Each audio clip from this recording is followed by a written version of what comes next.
Hello friends, welcome to my training session, safety training session. This is only help to new safety officers. This is a social work only. So friend, आज हम बात करेंगे ADNOC में जो compliance assurance करके है permit to work system के हवाले से।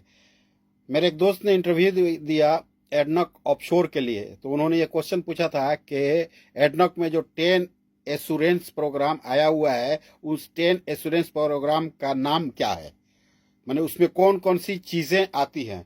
तो मैं आपके साथ शेयर करता हूं, आपको समझ में आ जाएगा। देखिए, जो भी एश्योरेंस प्रोग्राम है उसका की परफॉर्मेंस इंडिकेटर के साथ वो अटैच होता है और उसका स्कोर होता है। स्कोर 100% होना चाहिए। अगर 100% स्कोर नहीं होगा तो it is not acceptable according ADNOC procedures. So हम देख लेते हैं कि फर्स्ट क्या है। फर्स्ट ये है कि permit process is followed properly. पहला जो एश्योरेंस है, परमिट को सही तरीके से फॉलो किया गया है कि नहीं, रिक्वेस्ट बराबर किया गया है कि नहीं, वैलिडेशन उसका बराबर है कि नहीं, एंडोर्समेंट बराबर है कि नहीं, अप्रूवल बराबर है कि नहीं, ऑथराइजेशन बराबर है कि नहीं, इश्यूएंस बराबर है कि नहीं, क्लोजर बराबर है कि नहीं। ये चीजें फर्स्ट एश्योरेंस प्रोग्राम के अंदर आता है।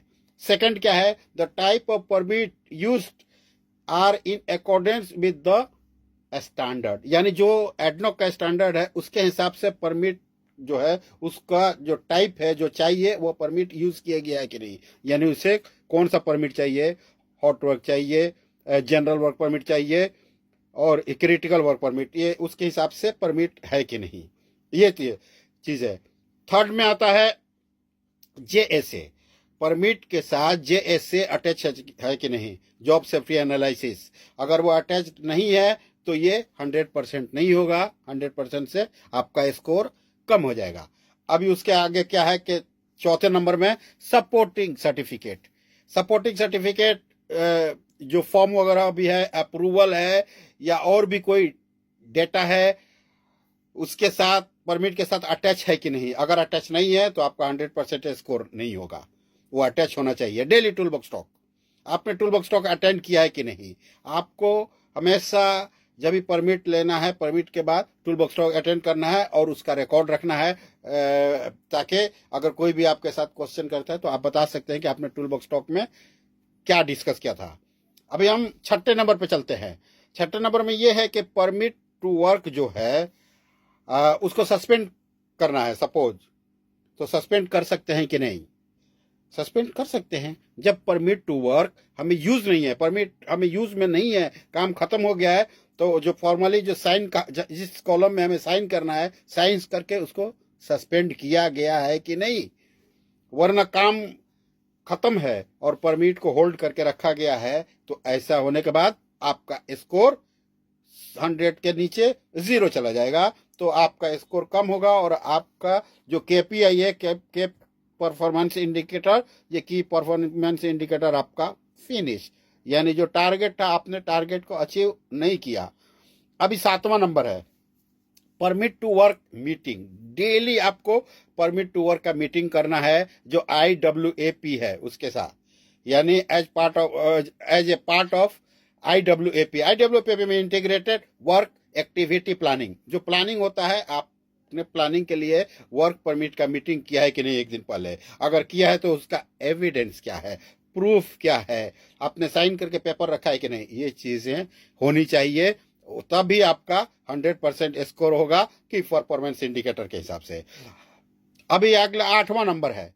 8 नंबर में an up to date and approve list, यानी आपके पास जो भी डॉक्यूमेंट्स है वो अप टू डेट है कि नहीं। आज तक जब भी मैं आज काम कर रहा हूं तो आज तक सारी डॉक्यूमेंट्स हमारी अप टू डेट है कि नहीं, अप्रूव्ड है कि नहीं। अप्रूव्ड लिस्ट जैसे कि जॉब परफॉर्मर का अप्रूवल, सेफ्टी ऑफिसर का अप्रूवल, जैसे कि स्काफोल्डर है तो स्काफोल्डर का अप्रूवल, स्काफोल्डिंग इंस्पेक्टर का अप्रूवल, जो भी लोग काम कर रहे हैं as per ADNOC requirement approval जो है वो आपके पास है कि नहीं। क्योंकि जो भी पर्सनल है उसको एक ऑथराइज किया जाता है, ऑथराइज सिग्नेटरी होता है परमिट टू वर्क सिस्टम के अंदर, तो अगर वो ऑथराइज पर्सन वहां अवेलेबल है कि नहीं, ये चीज आपको देखना है। ये चीज नहीं है 100% आपका स्कोर कम हो जाएगा। अभी क्या है, मैक्सिमम नंबर ऑफ परमिट, ये बहुत इंपॉर्टेंट क्वेश्चन है कि एडनॉक के अंदर जो नंबर ऑफ परमिट है, हर आदमी का एक एक कैटेगरी है। जैसे परफॉर्मिंग अथॉरिटी, जॉब परफॉर्मर, ये लोग कितना परमिट इशू कर सकते हैं, इसकी एक कैटेगरी है।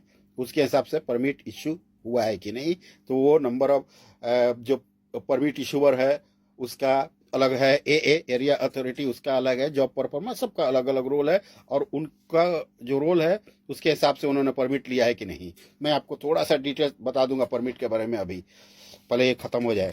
फिर 10वां नंबर है, जब भी शिफ्ट चेंज होता है, तो शिफ्ट चेंज होने के बाद फॉर्मल हैंड ओवर करना है। हैंड ओवर का मतलब कि अथॉरिटी जो है उसके साथ परमिट इशूअर है, जॉब परफॉर्मर है, यानी एरिया अथॉरिटी है, परमिट इशूअर, जॉब परफॉर्मर। जब भी शिफ्ट चेंज होता है, शिफ्ट चेंज होता है तो फॉर्मल तरीका से जो एडनो का स्टैंडर्ड है उसके स्टैंडर्ड के हिसाब से आपको हैंड ओवर करना है। हैंड ओवर में आपको देखना है कि जो भी आउट गोइंग पर्सनल वो रिकॉर्डेड है कि नहीं, इनकमिंग आउट गोइंग ये सारी चीज़ें रिकॉर्डेड है कि नहीं। तो ये सब चीज़ें होनी चाहिए, तब जाके आपका जो एश्योरेंस प्रोग्राम है 100% क्लियर होगा। अब मैं आपको थोड़ा सा आपको बताता हूँ, मैंने एक वीडियो बनाया हुआ है कि परफॉर्मिंग अथॉरिटी कितना परमिट ले सकता है। Performing authority hot work permit 3 ले सकता है, क्रिटिकल वर्क परमिट 5 ले सकता है, जनरल वर्क परमिट 15 ले सकता है। जॉब परफॉर्मर का थोड़ा सा डिटेल्स ज़्यादा है। हॉट वर्क एक ले सकता है एक टाइम में, और जनरल वर्क परमिट 6 ले सकता है एक टाइम में। तो और क्रिटिकल वर्क परमिट वो एक लेगा, लेकिन उसके साथ कोई दूसरा नहीं ले सकता है जब तक वो मौजूद है। तो ये सब चीज़ें हैं दोस्तों। आशा करता हूँ आपको वीडियो पसंद आएगी, और भी कुछ क्वेश्चन आंसर है